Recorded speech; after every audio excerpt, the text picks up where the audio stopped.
Partimos hoy de la pregunta: ¿quién puede tomar la Santa Cena? Este acto de comunión que representa a Cristo. Este acto de comer juntos en el que Cristo está presente con nosotros también. ¿Quién puede participar de él? Vamos a leer el relato que hace el evangelista Lucas sobre esta última cena, esta última Pascua que celebró el Señor. Estoy en Lucas capítulo 22 a partir del verso 17. Y habiendo tomado la copa, dio gracias y dijo: Tomad esto y repartidlo entre vosotros, porque os digo que no beberé más del fruto de la vid hasta que el reino de Dios venga. Y tomó el pan y dio gracias, y lo partió y les dio, diciendo: Esto es mi cuerpo que por vosotros es dado, haced esto en memoria de mí. De igual manera, después que hubo cenado, tomó la copa, diciendo: Esta copa es el nuevo pacto en mi sangre, que por vosotros se derrama. Mas he aquí la mano del que me entrega, está conmigo en la mesa.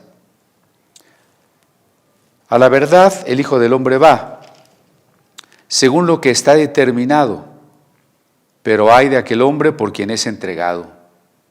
Entonces ellos comenzaron a discutir entre sí quién de ellos sería el que había de hacer esto. Hubo también entre ellos una disputa sobre quién de ellos sería el mayor. Hasta allí. Vemos brevemente a Jesús dando gracias por el pan, por el vino, e instituyéndolos como un acto de recuerdo y de comunión, que ya hemos platicado. Y, sin embargo, también a partir del versículo 21 nos dice que alguien, cuando menos uno, estaba allí comiendo esa comida de amistad de una manera no sincera, porque estaba decidido a entregar a su maestro. Y los demás discípulos también tenían alguna actitud no muy espiritual, por eso he querido leer hasta el verso 24, cuando dice que se pusieron a discutir quién de ellos era el más importante, quién debería ser el primero, el que tuviera mayor reconocimiento.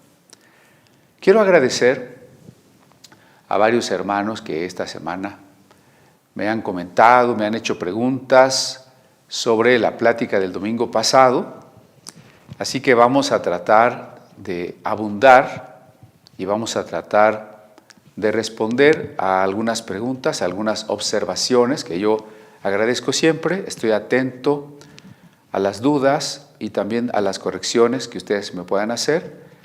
Y vamos a comentar, entonces, por ejemplo, de las Biblias, ¿no? Por lo pronto, tenemos aquí una edición de la Biblia Septuaginta. Recuerde que es la Biblia de los 70 sabios, según el relato un tanto legendario del origen de esta que fue la primera gran traducción de la historia, de toda la historia, valga la redundancia, de la humanidad. El primer momento en que se virtió de una lengua a otra un texto tan extenso, de una lengua semítica oriental el hebreo, a una lengua indoeuropea. Esta fue la traducción que conocemos como la Biblia de los 70, porque fue el Antiguo Testamento traducido del hebreo al griego.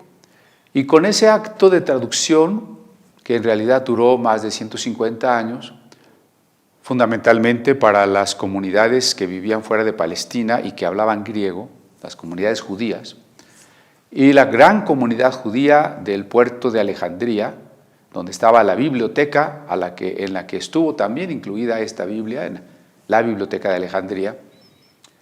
Con ese acto, decía yo, entró la Biblia en la literatura universal. Fue el momento en que dejó de ser un texto en la lengua de un pequeño pueblo que de hecho ya ni hablaba esa lengua, y entró en la lengua que era universal en ese momento y en la lengua en que nace después la cultura que hasta hoy ha estado rigiendo al mundo. Y era posible entonces que la Biblia fuese conocida por muchas más personas a partir de estar en una lengua conocida. El Nuevo Testamento tomó su lenguaje de la Biblia Septuaginta. Esa es una edición inglés-griego o griego-inglés. Pero el Nuevo Testamento tomó su vocabulario y también sus conceptos teológicos de la Biblia Septuaginta. Una Biblia bastante olvidada en la Iglesia occidental durante varios siglos. Algunos incluso la consideraron una mala traducción sin mayor importancia, pero hemos querido insistir en su importancia. Fue la Biblia de los apóstoles, la que usaron, la que citaron los apóstoles, con la que escribieron el Nuevo Testamento, el mensaje de Cristo. La Biblia, a partir de cuya teología ellos pudieron comprender mejor lo que el Mesías, lo que la resurrección significaba para todos nosotros.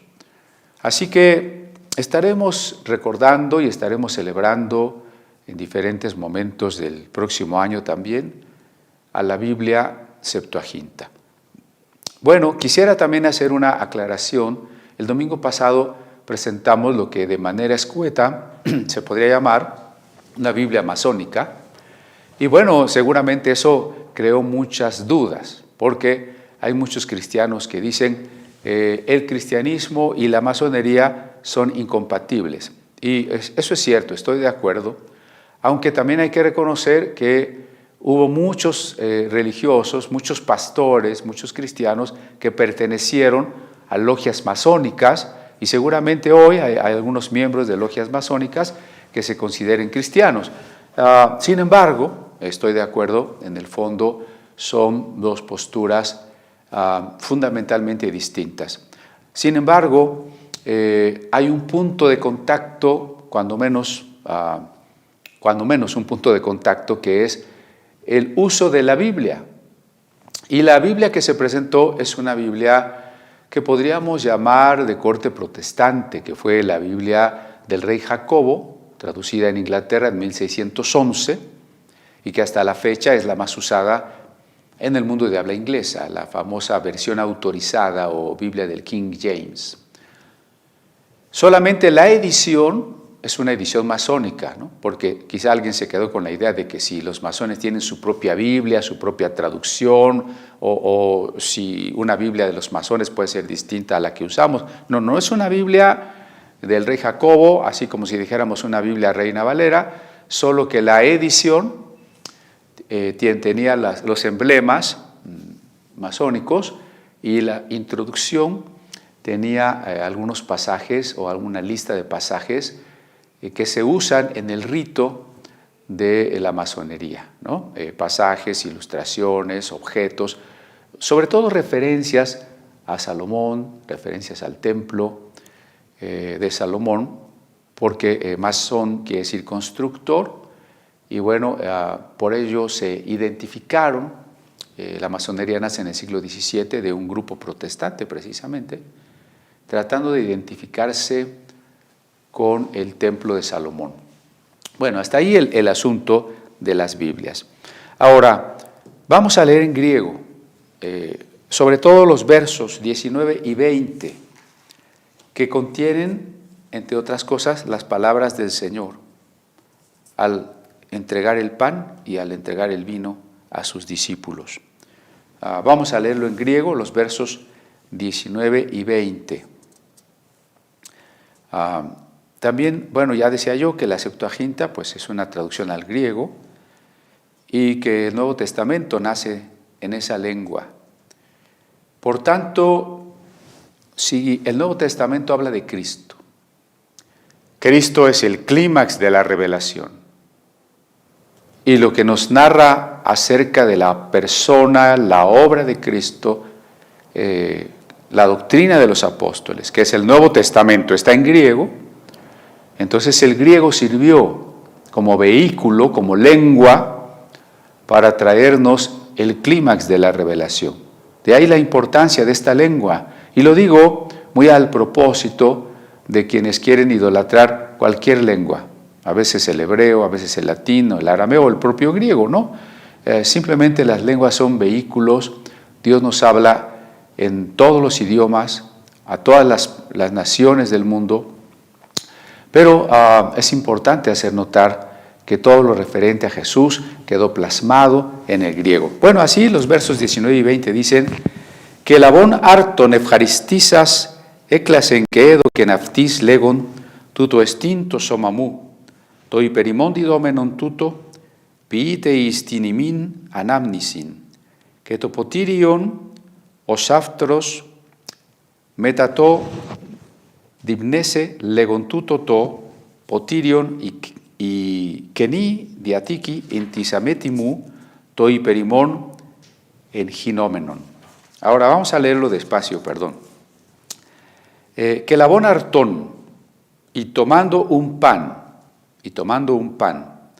efcharistisas, dio gracias, de ahí la palabra Eucaristía. Efcharistisas, dando gracias, eklasen partió, que edo que naftis, y se las dio a ellos, a sus discípulos, legon, diciendo, a partir de aquí, las palabras de Jesús. Tuto estin tu somamu, esto es el cuerpo mío. Tuto estin tu somamu, esto es el cuerpo mío. Y añade, tu hyperimon didomenon, el que es entregado por vosotros. Tuto piite istinimin, esto haced en la mía anamnisin, en la mía memoria.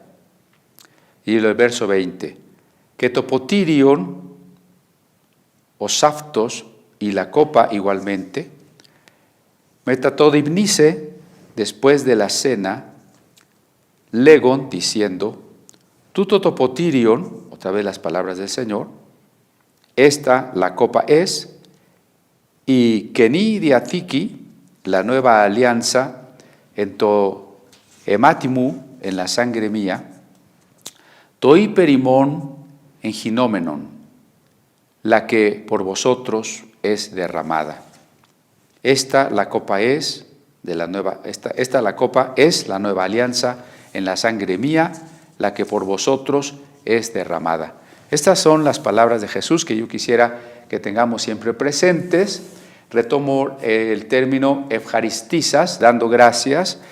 Y bueno, decía yo que comentando en la semana con algunos hermanos que me hacen el favor de expresarme sus dudas, me decían, bueno, tú dices que no debemos orar diciendo que estos alimentos sean para beneficio de nuestro cuerpo, que no nos hagan daño, que se los des a los que no los tienen. Y entonces, ¿qué debemos orar? ¿Será que ya no tenemos que orar por los alimentos o tú no oras por los alimentos? Sí. Sí, haremos lo mismo que hace el Señor Jesús, dar gracias. Ya en parte habíamos explicado que cuando el Señor parte el pan, cuando el Señor comienza a repartir la copa, da gracias. Incluso citamos textualmente la oración que se hace en ese rito judío. Bendito seas tú, Señor Dios del universo, por este pan fruto de la tierra y por este vino fruto de la vid, ¿no? Dar gracias. Y explicamos que ese dar gracias santifica los alimentos en la medida en que al participar de ellos, de cualquier alimento, de todas las comidas del día, lo hacemos en la conciencia de que es Él quien nos ha provisto, en la conciencia de que el cuerpo que los come es el templo del Espíritu Santo. Pero también debemos hacerlo en la conciencia de la sabiduría para comer. Porque imagine que yo voy a comer algo que es absolutamente sano. Y yo le digo, Señor, te pido que esta comida sea de beneficio para mí.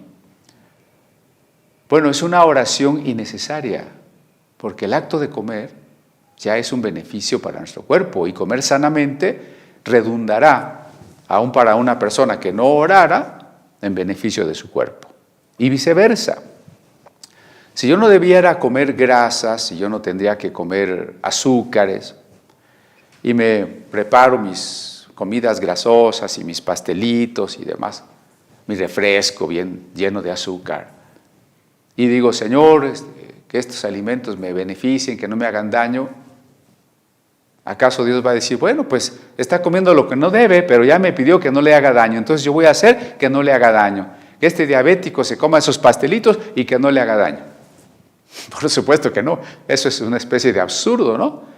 Entonces, quisiera yo con eso ilustrar que la oración no se trata de que la comida no me haga daño o que me haga bien, sino que implicaría el dar gracias a Dios, la conciencia de que tengo que usar sabiduría para comer de una manera que yo esté cuidando mi cuerpo, que es el templo del Espíritu Santo.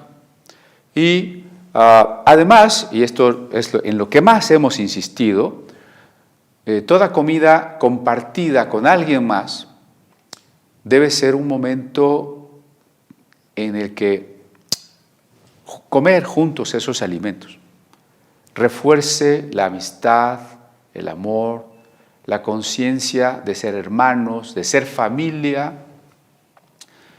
¿De qué serviría darle gracias a Dios así? Gracias por estos alimentos, Señor, en el nombre de Jesús, amén. Y cada quien toma su plato y se va a ver la tele. ¿Sería eso comunión? En vez de estar alrededor de una mesa, departiendo, platicando, afablemente. No debe ser el momento de la comida, no debe ser un momento de peleas, de reclamos, de hablar de problemas que quitan la paz. Debe de ser el momento de la comida un momento de comunión, de fortalecer la familia, el diálogo entre los padres y los hijos, entre los hermanos de la familia, o entre los hermanos en la fe. Y por eso decíamos que la Santa Cena proyecta su dimensión a todas nuestras comidas y que deberíamos estar conscientes que en cada una de nuestras comidas el Señor está con nosotros. Bueno, cerrando este primer punto, yo diría, entonces yo, en mi caso, ¿qué pido o qué oro cuando voy a comer? ¿No? Eso. Lo pongo como ejemplo, no tiene que ser igual. Es solamente que alguien me decía, bueno, entonces ya no oramos, o qué pedimos, o tú no oras. Bueno, yo diría, ¿qué es lo que yo pediría? Bueno, en primer lugar, pues el darle gracias a Dios por esa provisión que nos da, por el trabajo, porque esa comida puede estar sobre nuestra mesa. El darle gracias a Dios por las personas, por la compañía de las personas con las que esté comiendo, y el poder hacer conciencia de que vamos a través de ese momento y ese acto de compartir juntos, valga la redundancia, los alimentos, tiene que fortalecer todos los lazos, todos los vínculos de amor y de unidad. Esa conciencia, dar gracias a Dios porque Cristo murió por nosotros, porque está con nosotros ahí presente siempre, porque cuando le abrimos la puerta de nuestra vida, Él cena con nosotros, es decir, convive como un amigo, como el amigo que ha dado su vida por nosotros. Y porque siempre, cada día, a pesar de los problemas y de lo efímero de la vida, vivimos en la esperanza y la certeza del banquete mesiánico, al que un día vamos a asistir. Ese banquete en el que el esposo, que es Jesús, se desposa con la iglesia. Bueno, cosas como esas podemos orar, ¿no? No necesitamos una oración mágica de bendecir los alimentos o cosas así. Bendecirlos en el sentido de suponer que les vamos a proveer de algo especial. Como tampoco en la Santa Cena debemos de suponer que el pan y el vino, después de haber orado por ellos, dejan de ser comunes y se convierten en algo especial. Retomo de ello, porque creo que ese es parte del problema, que nos viene de las doctrinas de la transubstanciación. Alguien me decía, alguien de contexto católico, no entendía muy bien cómo era la transubstanciación, pero no es algo que yo esté diciendo, es algo que dice la doctrina oficial de la Iglesia Católica Romana, que en el momento en que el sacerdote bendice el pan y bendice el vino, en ese momento el pan y el vino dejan de ser eso. El pan deja de ser pan para convertirse, esa oblea, para convertirse en cuerpo de Cristo. Lo que la persona que tome la oblea se va a comer es el cuerpo de Cristo, y esa es la razón porque la oblea no debe masticarse. Es la razón porque que hay una charolita, una patena, para que ninguna migajita de la carne de Cristo se vaya a desperdiciar, se vaya a caer al piso. Y el vino deja de ser vino para convertirse literalmente, físicamente, en sangre de Cristo. De ahí que solo el sacerdote lo tome para evitar también cualquier mal uso o desperdicio del vino, dándola a todos los fieles. Y que incluso en las últimas gotas que quedan sobre la copa se enjuague con agua que debe beberse, no podría tirarse o lavarse restos de la sangre de Cristo, ¿no? Bueno, cuando la Reforma Protestante, a partir del siglo XVI, continuará celebrando la Cena del Señor, seguirá con el concepto de que después de la oración del pan y del vino se convierten en algo especial. Ya decía yo que Lutero, a pesar de romper con la doctrina de la transubstanciación, sin embargo sigue pensando que el pan, aunque sigue siendo pan, no se convierte en carne de Cristo, sigue siendo pan. Sin embargo, Lutero piensa que también está físicamente en ese pan el cuerpo de Cristo y que también está físicamente en ese vino la sangre de Cristo. Los demás reformadores seguirán pensando que al orar por el pan y el vino dejan de ser vino y pan común, son vino y pan consagrados, y que Cristo está espiritualmente presente en ellos. De ahí que se vuelva un rito muy especial y que la gente quiera comer esa comida sagrada, ¿no? A veces no sabe bien a bien de qué le va a servir, en qué le va a beneficiar, cómo Dios va a actuar en ella, cómo le va a bendecir, pero sabe que es una comida sagrada y que entonces de alguna manera hay que hacerlo y vamos a ser bendecidos. Porque Cristo está espiritualmente en ese pan y en ese vino. Yo lo que he estado insistiendo es que esto no es así. El pan y el vino son comunes, es decir, comunes quiere decir de uso ordinario, como lo es cualquier cosa que comemos, ¿no? Como puede serlo una ensalada de lechugas o un bistec, de uso ordinario.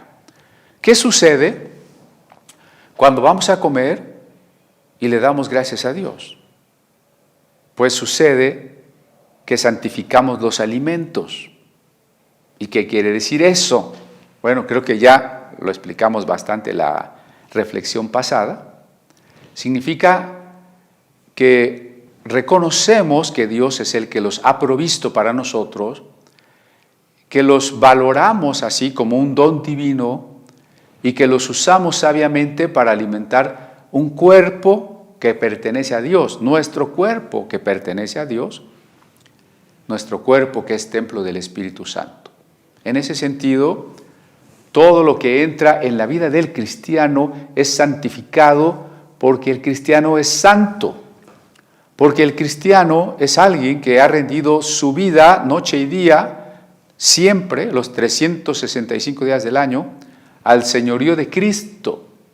Y por tanto, todo lo que hacemos, todo lo que Dios nos da, ya desde que nosotros somos de Cristo, debe ser usado para Cristo. Así es santificado. Por eso, alguna vez les decía, hay iglesias en las que el joven compra una guitarra y quiere tocar alabanzas y dice, vamos a orar para consagrar la guitarra. No necesitamos consagrar la guitarra, necesitamos consagrar al que toca la guitarra. Si está realmente convertido, ha sido santificado. Y la guitarra y la ropa y todo lo que él tenga, y su tiempo y su vida, entran en el ámbito de lo sagrado. Eso significa ser sacerdote de Cristo, porque cada uno de nosotros, hombres y mujeres, cristianos, somos sacerdotes.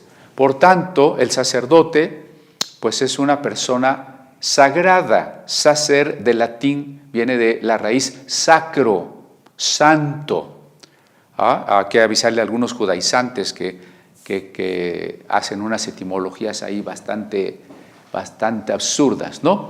Sacerdote viene de sacro, y si nosotros somos sacerdotes para Dios, todos somos sacerdotes, esto es muy importante en un tema como la Santa Cena, todos somos sacerdotes. Todo lo que nos pertenece y todo lo que entra en el ámbito de nuestra vida ya pertenece al ámbito de lo sagrado, porque nosotros reconocemos que de Jehová es la tierra y su plenitud, el mundo y los que en él habitan. Nosotros reconocemos que hagamos todo lo que sea de palabra o de obra, lo hacemos como para el Señor. Bien, entonces, cuando nosotros participamos del pan y del vino, son sagrados en ese mismo sentido en que son sagradas nuestras comidas, pero no son sagrados en un sentido que ahora solo ciertas personas lo puedan comer, que ahora no se nos vaya a caer una migajita, que ahora ese pan y ese vino contienen algo, alguna especie de poder, que cuando yo los coma me van a bendecir. No es eso. La Santa Cena es una comida de comunión. La vez pasada terminamos diciendo precisamente que era un recuerdo, una señal de la liberación, de la redención hacia el pasado. Era un momento de conciencia y amistad en el presente y era un anuncio escatológico de la resurrección. Eso es. Pero no tiene poderes especiales. Lo que la Santa Cena tiene como función es reafirmar, es hacer conciencia de nuestra comunión con el Cristo vivo y de nuestra comunión entre nosotros, los que formamos su cuerpo o los que formamos familia. Una pregunta más, porque Jesús, miren, tanto en el verso 17, toma la copa y da gracias, y el verso 20, toma la tercera copa, y dice, esta copa es el nuevo pacto en mi sangre, que por vosotros se derrama. Bueno, así que otra pregunta es con respecto de la sangre de Cristo. Y yo decía, este vino que tomamos en la Santa Cena no se convierte en sangre de Cristo. No deja de ser vino o no deja de ser jugo de uva. Aunque demos gracias a Dios por él y lo empecemos a repartir y lo tomemos recordando su sangre, no se convierte en sangre de Cristo. Sigue siendo vino. ¿Por qué? Quiero relacionar esto con otra duda que expresaba amablemente una hermana. ¿Sería incorrecto entonces este tipo de oraciones de me cubro con la sangre de Cristo o cubro mi casa con la sangre de Cristo, o encontrarnos un endemoniado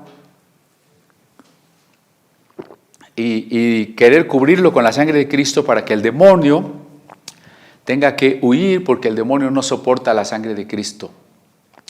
Bueno, miren, hay que retomar, y me gustaría que fuéramos a un texto, no está de más, que fuéramos a un texto de Primera de Juan, la primera carta de Juan en su capítulo 4, Primera de Juan 4,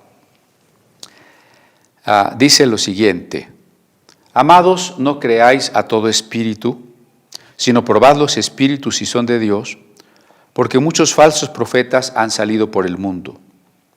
En esto conoced el Espíritu de Dios. Todo espíritu que confiesa que Jesucristo ha venido en carne es de Dios. Y todo espíritu que no confiesa que Jesucristo ha venido en carne no es de Dios. Y este es el espíritu del anticristo. Hasta ahí, 1 de Juan 4. Todo espíritu que confiesa que Cristo ha venido en carne o todo espíritu que no confiesa que Cristo ha venido en carne. Ahí está el quiz del asunto. Ahí está el catalizador que nos permite distinguir. Quien confiesa que Cristo ha venido en carne, habla por el Espíritu de Dios. Es un profeta, un maestro de Dios. Quien no confiesa, quien no enseña, quien no predica que Cristo ha venido en carne, viene de parte del anticristo. ¿Y qué quiere decir que Jesucristo ha venido en carne? Es una frase muy elegante de Casiodoro de Reina, pero traduzcámosla a un castellano contemporáneo y sencillo, ¿no? Todo profeta o todo mensajero, todo predicador que enseña que Jesús fue verdaderamente humano es de Dios. Y todo predicador que niega o que no enseña que Jesucristo fue verdaderamente humano es del anticristo. Con esto en mente, con esto sobre la mesa, pensemos ahora nuevamente en este asunto del pan y del vino. Si yo digo que al momento de orar por el vino se convierte en sangre de Cristo, mire, voy a decir algo que es de mucho cuidado. Sígame, por favor. Si el vino se convierte en sangre de Cristo, entonces no es Cristo verdaderamente humano. ¿Por qué no es verdaderamente humano? Bueno, piense en usted y en mí. Cualquiera de nosotros tiene, 8 litros de sangre. Y esa sangre, pues se formó a partir de la concepción en el vientre de nuestra madre. Esa sangre va a dejar de tener oxígeno el día que nos muramos. Esa sangre se va a corromper, se la van a comer los gusanos y ya. De ningún ser humano podemos decir que su sangre aparezca por allí nuevamente. De ningún ser humano podemos imaginar que aunque no está con nosotros, su sangre anda por ahí flotando.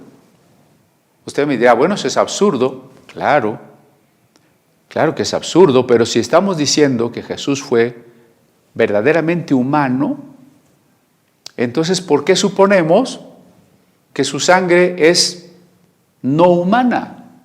Decir que Jesús tiene una sangre que anda por aquí de manera invisible y que yo me puedo cubrir con ella, o que un vino se convierte en su sangre otra vez líquida, y que algunos teólogos católicos quieren demostrar el milagro de la transustanciación diciendo que hay obleas que sangran.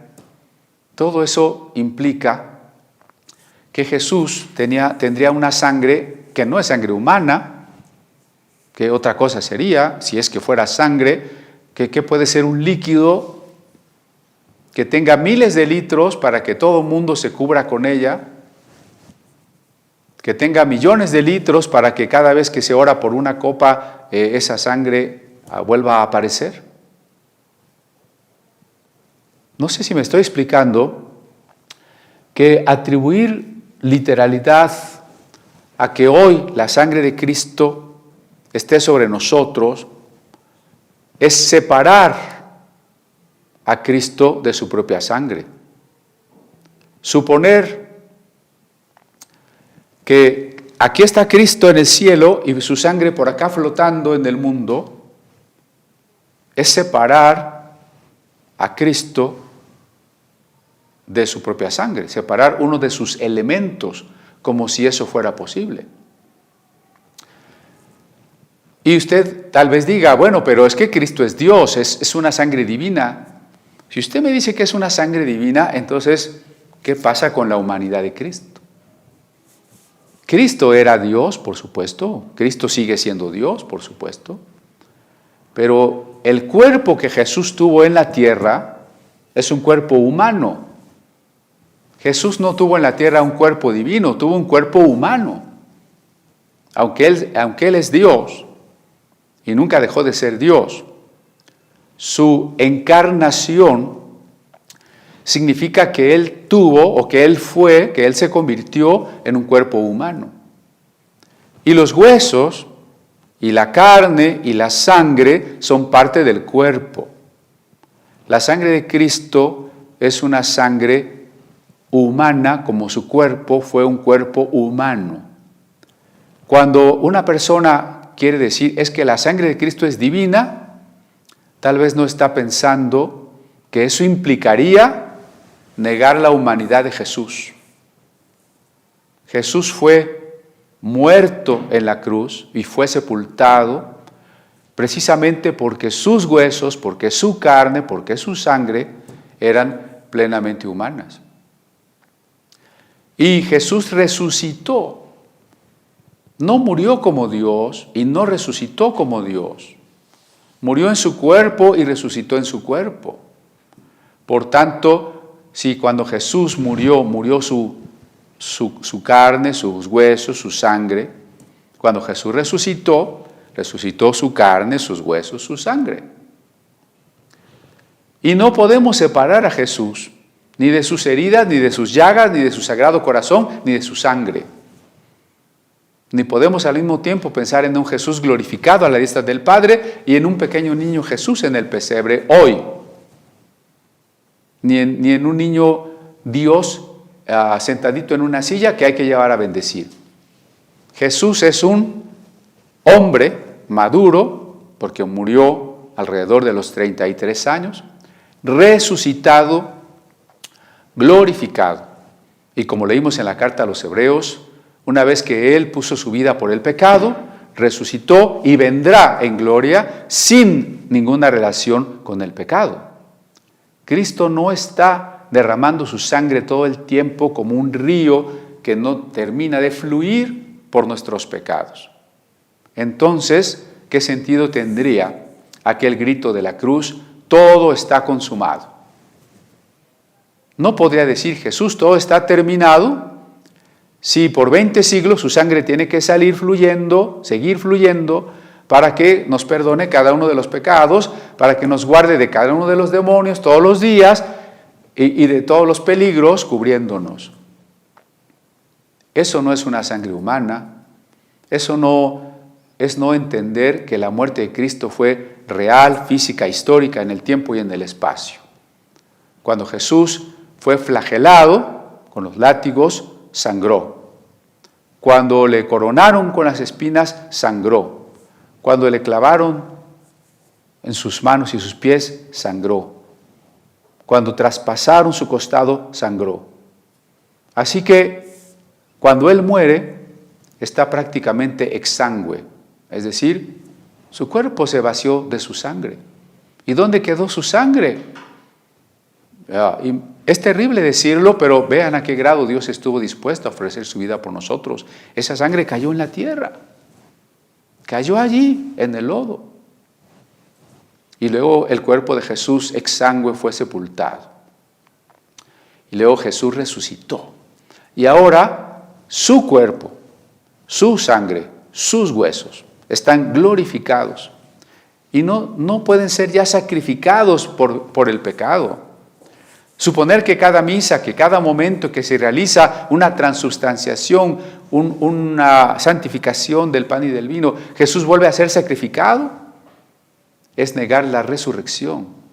Es negar no solo que Jesús está resucitado, sino que está ascendido, está glorificado, está a la diestra del Padre. No se está muriendo a cada rato. No se está ofreciendo nuevamente porque la obra de Cristo en la cruz fue completa. Su obra expiatoria, su obra de amor fue completa. Entonces, ¿qué quiere decir la Biblia?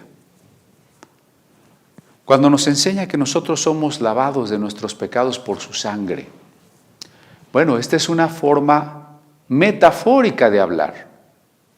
Porque no es que nuestros pecados sean una cosa así como el cochambre de un vaso y la sangre de Cristo como un jabón y tomamos un poco de sangre y lavamos ese pecado.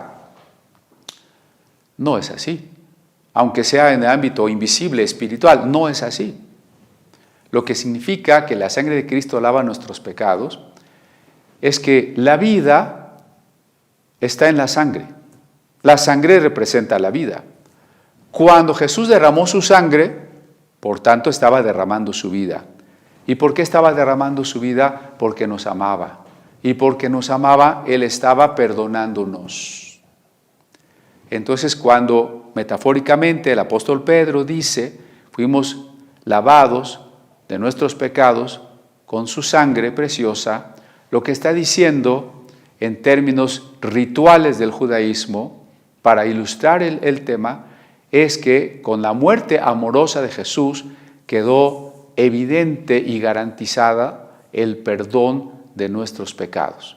No significa, nunca el Nuevo Testamento quiere enseñarnos que la sangre de Cristo ande por ahí flotando invisible y que nosotros echemos mano de ella para ponerla en todas las cosas, ni para reprender demonios, porque cada vez que Jesús habla de darnos autoridad sobre los demonios, dice en mi nombre.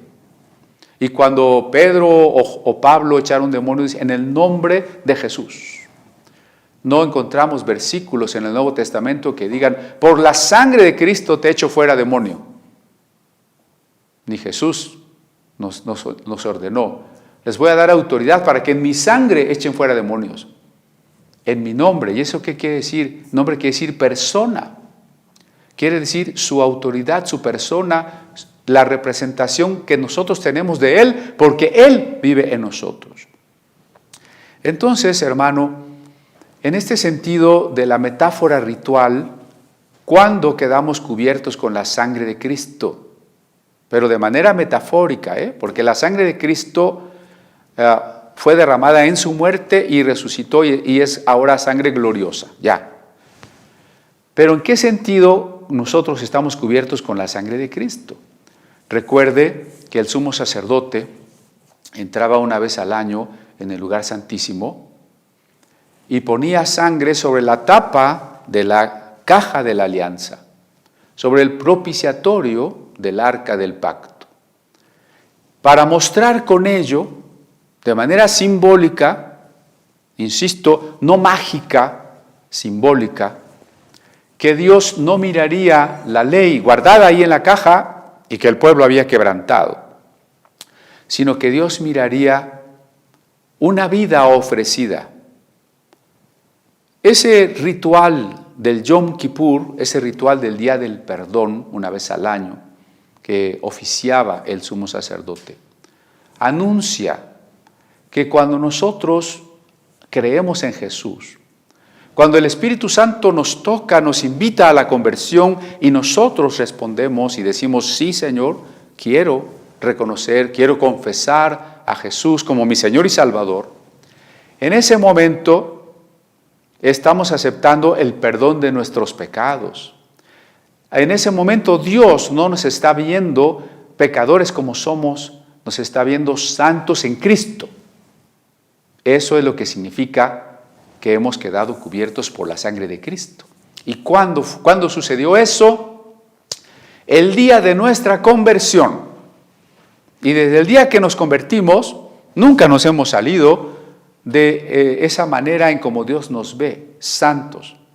A pesar de nuestras fallas, Porque sí, desde que nos convertimos hemos tenido fallas, hemos tenido pecados, pero nunca hemos quedado fuera de ser hijos de Dios. Nunca Dios nos ha dicho, ya no eres salvo. Nunca Dios nos ha dicho, ya no te perdono. Por eso, en ese sentido, siempre estamos bajo la cubierta del propiciatorio, siempre estamos bajo la sangre del Cordero, siempre. Así que cuando alguien dice, me cubro con la sangre de Cristo, habría que preguntarle que si te refieres a la salvación, ¿no estabas cubierto ya? ¿En qué momento te descubriste? ¿O quién eres tú para decir, bueno, yo tomo sangre, ¿de dónde la tomas? ¿Cómo te la pones? Y por supuesto, a veces los hermanos lo dicen en un sentido literal, como si, repito, de manera invisible pero real estuviese una capa sobre nosotros, que es la sangre de Cristo. No es así. Por eso Jesús habla de hacer esto en memoria de mí. La palabra que yo les leí aquí es anamnisin, memoria, en la memoria. El vino se toma en la memoria de la sangre, pero no es sangre. Ni la sangre de Cristo está flotando sobre nosotros. La sangre de Cristo está en su cuerpo glorificado, porque Él es perfectamente humano. De lo contrario, no sería humano. Estaríamos negando la humanidad de Jesús y quizá, imagínense qué peligroso, estaríamos cayendo en doctrinas del anticristo. Lo mismo diremos acerca del pan. Porque en el versículo que ya leímos, el 19, tomó el pan y dio gracias, diciendo, esto es mi cuerpo, que por vosotros es dado, haced esto en memoria de mí. Quiero relacionar ese versículo de el cuerpo de Cristo con la primera carta a los Corintios. También, por favor, acompáñenme. Primera a los Corintios 11, donde Pablo también nos da un relato de la Santa Cena. No olvidemos que Lucas fue un discípulo de Pablo. Y por eso vamos a encontrar tanta coincidencia en los conceptos vertidos en el Evangelio de Lucas y los expuestos en la primera carta a los Corintios. En primera a los Corintios 11, Pablo repite lo que está en el Evangelio de Lucas, verso 24, tomad, comed, esto es mi cuerpo, que por vosotros es partido, haced esto en memoria de mí, ¿no? Y luego en el verso 25, esta copa es el nuevo pacto en mi sangre. O sea, lo mismo que dice Lucas, dice Pablo. Ahora, lo que quiero que relacionamos es el versículo 27. De manera que cualquiera que comiere este pan o bebiere esta copa del Señor indignamente, será culpado del cuerpo y de la sangre del Señor. Esta frase ha dado mucho temor y mucho que decir. Incluso se ha usado de manera condenatoria para participar de la cena del Señor. Condenatoria porque cuando se va a celebrar, no falta la congregación donde el pastor insiste. Si usted no está preparado, si usted está en pecado, si usted no ha podido vencer esto, aquello, si usted no es digno, no venga. Y entonces, bueno, pareciera más una invitación a no tomarla que a tomarla.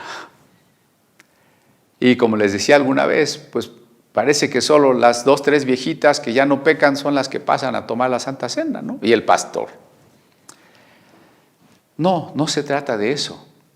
Por eso la pregunta de nuestra predicación de hoy es, ¿quién puede tomar la Santa Cena? Esa fue la pregunta. ¿Quién puede tomar la Santa Cena?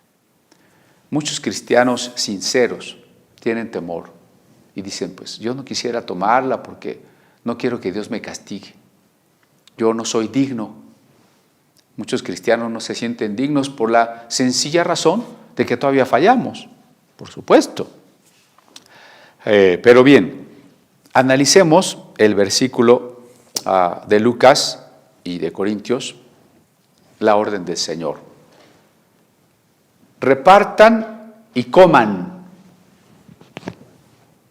Donde Jesús dice, repartan y coman algunos, y coman los que estén bien, no los que estén mal. No hay tal.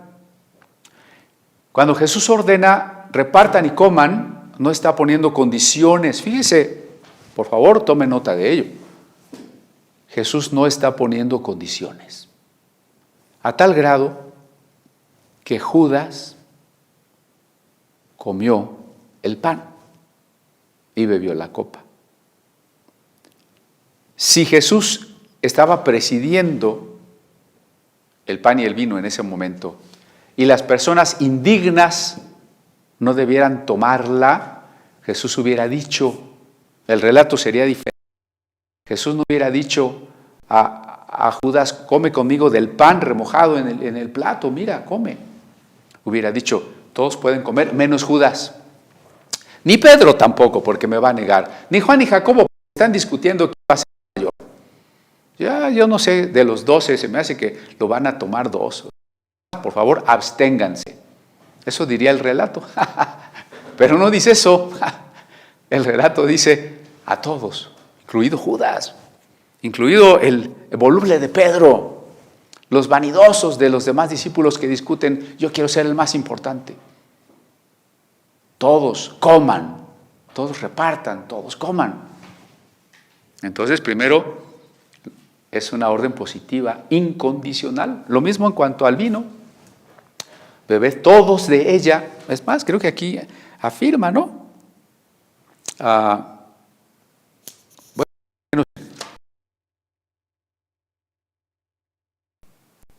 En el ritual se dice, ¿no? Bebed todos de ella. Porque no le dijo a alguno de ellos, tú no puedes tomar la copa. Esta copa se está convirtiendo, este vino se está convirtiendo en sangre mía y tú no eres digno de tomar mi sangre.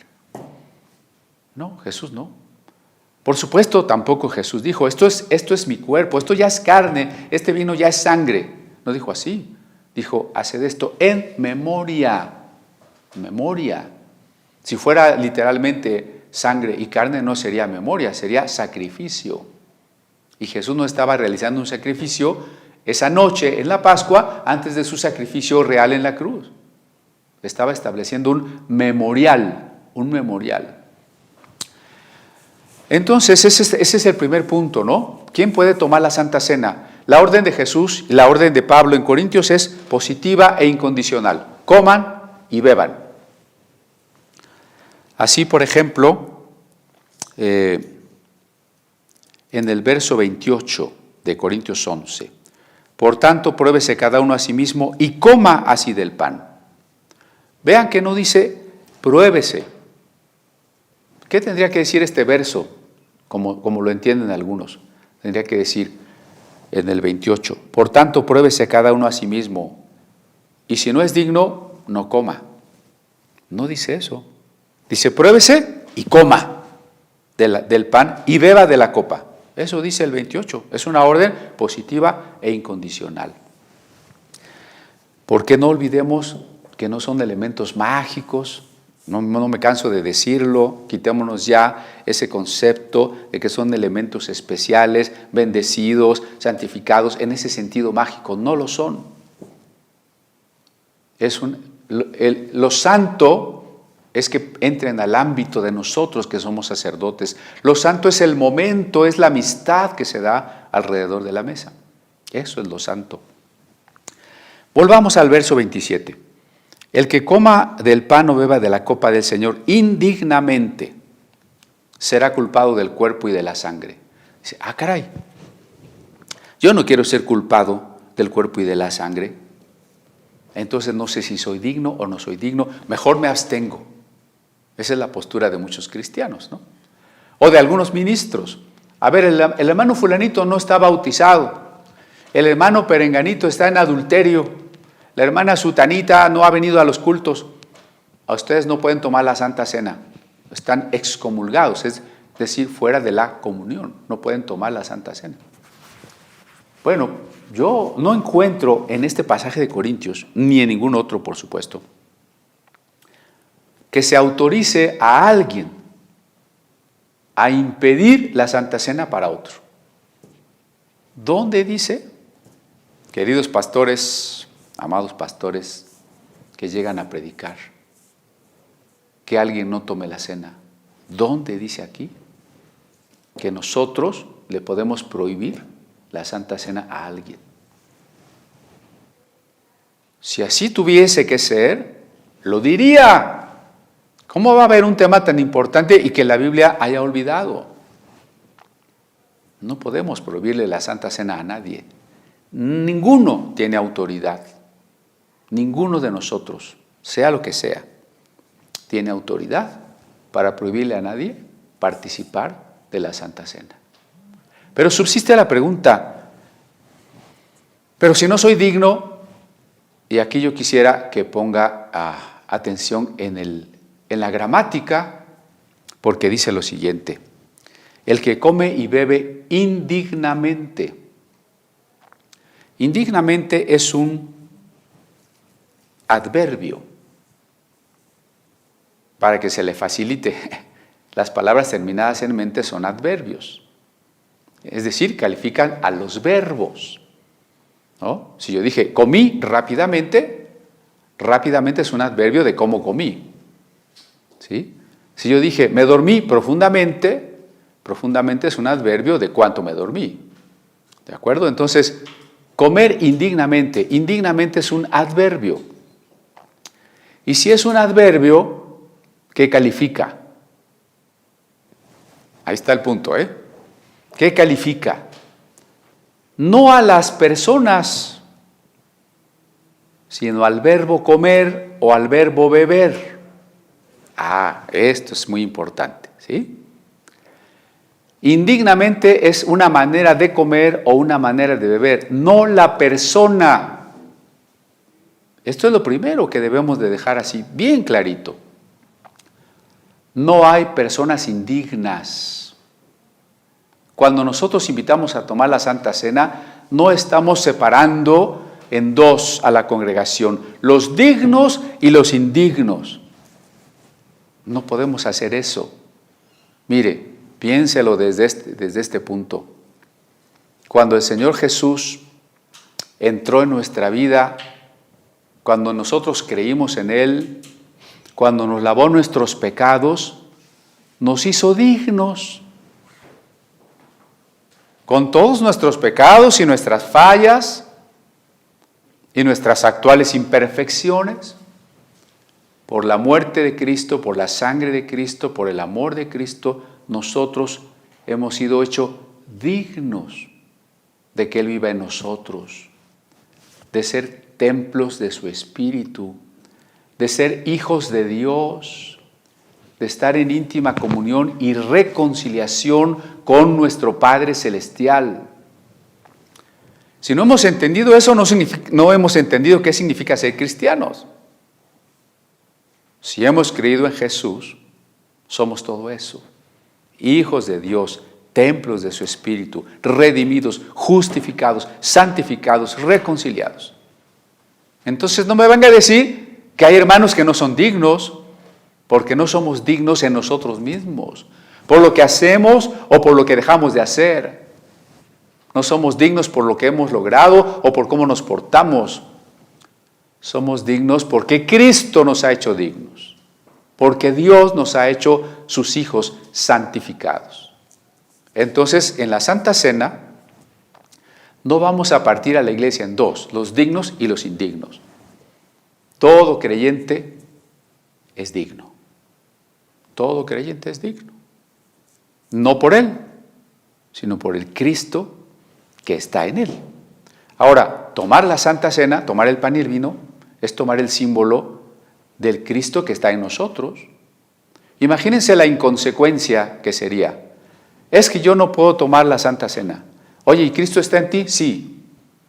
¿Cómo lo más grande, que es Cristo en ti, es una realidad y el símbolo de que Cristo está en ti no lo puedes tomar? Eso es una inconsecuencia.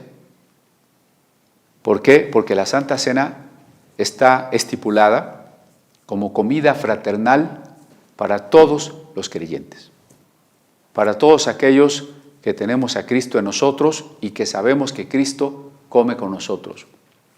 Entonces, si el adverbio indignamente califica a la manera de comer, ¿qué significa entonces que no comamos indignamente porque seremos culpados del cuerpo. Y esta es la siguiente cosa que hay que insistir. ¿Qué es el cuerpo de Cristo? Lo voy a decir de una manera un tanto cruda, pero quiero que quede muy claro. El cuerpo de Cristo no es el pan. Ese pan por el que oramos y dimos gracias, ese pan que vamos a compartir, no es el cuerpo de Cristo.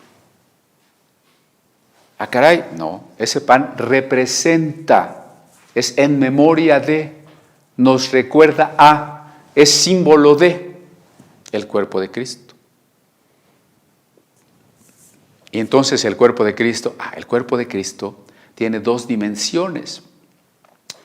El cuerpo de Cristo, literal, físico, real, está glorificado en el cielo.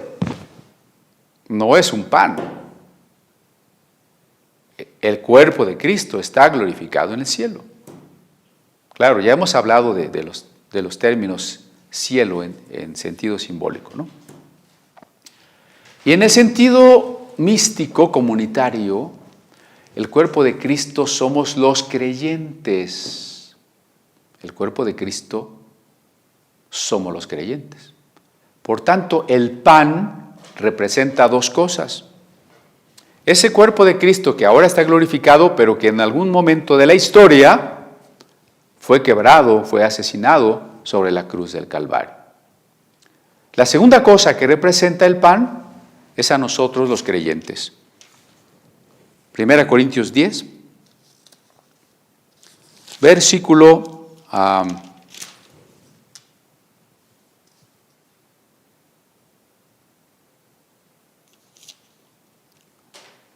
ya lo estoy perdiendo, denme un segundo. Porque ahí es donde habla primero de la cena, en el capítulo 10. En el capítulo 10, versículo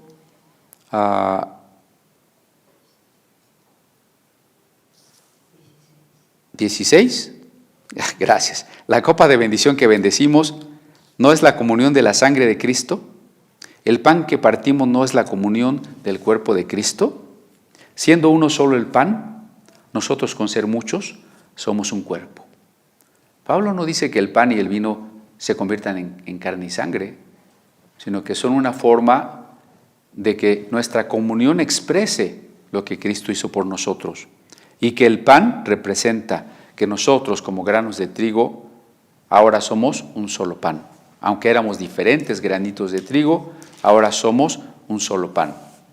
Así que el pan representa a la iglesia, el pan representa a Jesús en la cruz, pero el cuerpo de Jesús somos nosotros los creyentes. Nosotros somos el cuerpo de Cristo. 1 Corintios 12, todo el capítulo, nos enseña que nosotros somos el cuerpo de Cristo. Por tanto, ¿qué será comer indignamente? La carta a los Corintios tiene como tema central el cuerpo de Cristo. Si cuando yo participo de la Santa Cena, que es una comida de amistad, de unidad, de comunión, yo estoy en división, en pleito, en chismes con los demás, estoy comiendo indignamente. Vea el contexto de la carta. La iglesia de Corinto estaba dividida.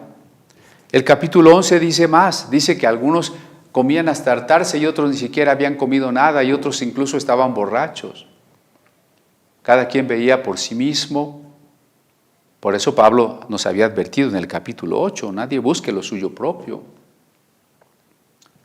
Entonces, comer con esas divisiones, en el abuso de los dones, en los fraudes que se cometían unos a otros, en la presunción de la riqueza de unos contra la pobreza de otros, en esos sectarismos que tanto hacen sufrir a la iglesia, esas divisiones. Eso es comer indignamente. ¿Y eso qué significa? Pruébese cada uno. Va a ser el momento de compartir el pan y el vino. ¿Qué hemos de hacer entonces? Examinarnos. Nadie tiene que examinarnos y nadie tiene que prohibirnos. Nosotros mismos nos examinamos. Si no estamos en pleito con alguien y tenemos que pedir perdón. Aunque no lo podamos hacer en ese momento, lo importante es que la actitud nuestra cambie. Que el que va a tomar el pan sea consciente de que pertenece al cuerpo de Cristo y debe mantener la unidad de la iglesia y debe mantener el amor entre los creyentes. Esa es la actitud con la que debemos tomar el pan y el vino.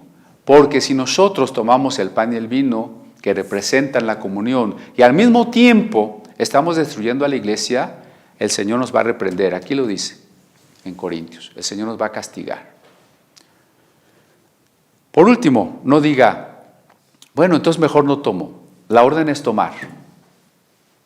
Y aún si nosotros permanecemos en actitudes de dañar a la iglesia, de dividirla, de destruirla, de predicar herejías, el Señor nos va a reprender. Y ojalá que nos reprenda, ¿sabe por qué? Porque si al reprendernos corregimos, el capítulo termina diciendo, en Corintios 11, no seremos condenados con el mundo. Si el Señor nos juzga, nos disciplina, nos castiga, no seremos condenados con el mundo. Vamos cerrando, hermanos. Hoy es 12 de diciembre y muchísimas personas en el mundo, especialmente en América, celebran a la Virgen en la advocación de su aparición como Guadalupe en el Tepeyac. Lo único que quiero decir, es un tema bastante largo, en un relato como el de la Santa Cena, María no se menciona. ¿Qué quiero decir con ello? Que no tiene ningún papel redentor. Si María fuera, como se pretendió en pleno siglo XXI, publicar el dogma de María corredentora del universo, no se ha publicado como dogma, pero es una creencia generalizada. Si fuera María corredentora del universo, a lo largo de los evangelios tendría un papel preponderante. En este momento de la Santa Cena y de hablar de un pacto nuevo y del perdón de los pecados y del sacrificio de Cristo, María aparecería como un protagonista principal y su papel redentor también estaría aquí clarísimo. Pero no vemos, ni en este momento de la institución de la Cena del Señor, ni en la cruz, ni en la resurrección, que María tenga un papel que implique redención, que implique cooperación o participación en la obra de Jesús para redimir al mundo. Entonces, eso no significa que no queramos a María o que no creamos en María. María fue una jovencita muy obediente. Cuando empezamos con Lucas ya les platiqué de ella, sus grandes méritos de disposición ante Dios. Fue virgen para que el hijo que tendría fuera hijo de Dios y no de un varón, sino de Dios. Y hasta ahí estamos perfectamente de acuerdo porque es lo que la Biblia dice. Pero quien es el Salvador y el Señor es Cristo. Quien murió por nosotros es Cristo. Paso por la calle y veo altares donde se ven los nacimientos, ¿no? Los animalitos, los magos, los pastorcitos, etc. Y arriba un gran cuadro, sobre todas las cosas, de la Virgen de Guadalupe. Lo que muestra la devoción popular, que en la práctica le da mayor cariño, mayor importancia, mayor fe a la advocación de la guadalupana que a Cristo. Y bueno, pues yo cerraría haciendo una invitación para que pongamos a Cristo en el primer lugar de nuestra vida. María tuvo un papel en la vida de Jesús, sí, como lo tuvo Pedro o hasta el propio Judas. De hecho, ya no terminé el pasaje hasta el verso 24 que yo les quería compartir, pero bueno, no importa, ya continuaremos si Dios quiere. Pongamos a Cristo en el centro, a este Cristo perfectamente humano que hoy está resucitado y que en el Espíritu está con nosotros. El pan y el vino nos hacen recordar su muerte de amor. En toda comida debemos ser conscientes que está con nosotros amarle cada día, comer y vivir como que Él nos está viendo, como que Él está a nuestro lado en todas las cosas. Pero no idolatremos el pan y el vino materiales. No le prohibamos a nadie participar. No nos sintamos condenados y tengamos miedo de comer. No, hagámoslo con libertad, con gozo, con gratitud. Sabiendo que el cuerpo de Cristo ya murió y su sangre ya se derramó y que ahora están glorificados. No necesitamos andar clamando a la sangre de Cristo. Él vive en nosotros, su Espíritu Santo vive en nosotros, su Espíritu Santo nos llena. Nosotros tenemos autoridad sobre los demonios por el nombre de Jesús, porque su persona es la que nos respalda, porque su persona es la que está en nosotros. Y por eso insistamos en que cada lectura de la Biblia, en cada predicación, en cada meditación y en cada cosa que hacemos en la vida, glorifiquemos a Cristo, le conozcamos cada día más y lo demos a conocer a todas las personas.